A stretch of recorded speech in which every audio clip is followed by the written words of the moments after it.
નમસ્કાર મિત્રો જમીન ટાઇટલ ક્લિયર માટેની એક જાહેરાત ગવર્મેન્ટે આજથી 3 મહિના પહેલાં મતલબ કે 8 એપ્રિલ 2025ના રોજ કરી હતી, પરંતુ 3 મહિના સુધી એ જાહેરાત જે છે એ કાગળ ઉપર જ રહી, કારણ કે ત્યાં સુધી કોઈ પણ સરકાર તરફથી કોઈ ઠરાવ જે છે એની જાહેરાત ન કરી હતી। પરંતુ ગયા બુધવારે મતલબ કે 23 જુલાઈ 2025ના રોજ એ ઠરાવ જે છે એ પાસ થઈ ગયો છે, જાહેર થઈ ગયો છે। તો એના વિશે ઘણી બધી માહિતી જે છે, દાખલા તરીકે તમારે હવે પ્લોટિંગ જે છે, જમીન ખેતીની જમીન હોય અને પ્લોટિંગમાં ફેરવવી હોય તો ફક્ત 10 દિવસ લાગશે। એના માટે તમારે ક્યાંય વકીલની પાસે જવાની જરૂરિયાત નથી। તો એવા ઘણા બધા પ્રાવધાન છે, બરાબર। તો એના વિશે વિગતવાર વાત કરીશું આ વિડીયોના માધ્યમથી। તો વિડીયોને લાસ્ટ સુધી જોતા રહેજો। તો ચાલો શરૂ કરીએ। તો જમીન ટાઇટલ ક્લિયર વિશે વિશેષ વાત કરીએ આપણે તો સમગ્ર રાજ્યમાં જમીન ટાઇટલ ક્લિયર અને બિન ખેતી માટેની પ્રોસેસ જે છે એ ઝડપી બને। અત્યાર સુધી જે છે બહુ લેટ થતું હતું, 2, 5, 6 મહિના વયા જતા, પરંતુ હવે એ પ્રમાણનો સમય નહીં આવે। હવે ફક્ત 10 દિવસની અંદર તમે બિન ખેતીની પ્રોસેસ કરી શકશો, બરાબર। આ નવા જે સુધારા વધારા કર્યા છે એમાં તો અગાઉ એ આના માટે થઈ અને અગાઉ એક સરકારે એક જાહેરાત કરી હતી આજથી 3 મહિના પહેલાં, પરંતુ તે સંબંધે રાજ્યના મહેસૂલ વિભાગે જરૂરી ઠરાવો પાસ કર્યા ન હતા। તેથી આ જાહેરાત અત્યાર સુધી કાગળ પર જ રહી, પરંતુ હવે મહેસૂલ વિભાગે આ માટેનો ઠરાવ 23 જુલાઈ 2025ના રોજ જે છે જાહેર કરી દેતા આ નવી પ્રથા હવે અમલમાં આવી ગઈ છે। હવે કબજેદાર પ્રમાણપત્ર વગેરે પણ કામો અરજદારે વકીલ પાસે જવું નહીં પડે, મતલબ કે કબજેદાર પ્રમાણપત્ર અને વિના સિવાયના બીજા આમાં ઘણું બધા કામ હોય તો એના માટે થઈ અને વકીલ પાસે જવાની જરૂર નહીં પડે। આ કામો જે છે એ કલેક્ટર ઓફિસ અને મામલતદાર કચેરી, જિલ્લો હોય બરાબર તો કલેક્ટર ઓફિસ, અથવા તો ગ્રામ્યમાં રહેતા હોય તો મામલતદાર કચેરીએ તમે આ કામ કરાવી શકશો। ત્યાર પછી આગળ વાત કરીએ તો 23 જુલાઈ બુધવારે મહેસૂલ વિભાગના નાયબ સચિવ ભાવિન પટેલની સહીથી આ ઠરાવ જાહેર થઈ ગયો છે। આ ઠરાવમાં જણાવવામાં આવ્યું છે કે RTLOC મતલબ કે revenue title and lawful occupation certificate.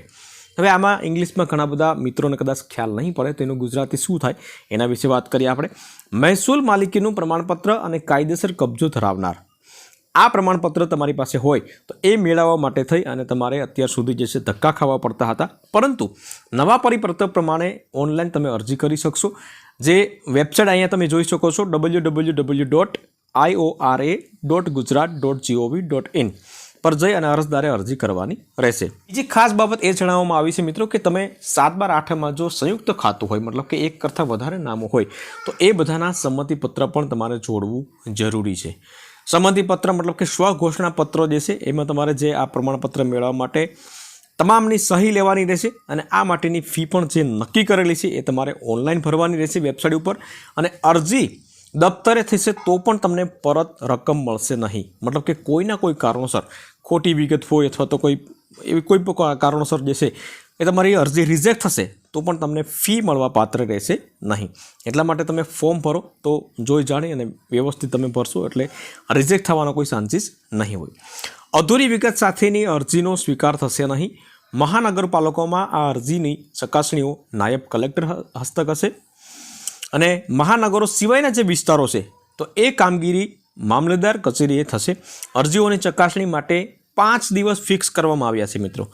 અરજી તમે આજે કરો તો આજથી 5 દિવસ પછી એ ચકાસાઈ જશે અને ત્યાર પછી જે છે એનો જવાબ મળવાનો હશે, મળી જશે। માહિતીની પૂર્તતા માટે અરજદારે સપ્તાહનો સમય આપવામાં આવશે।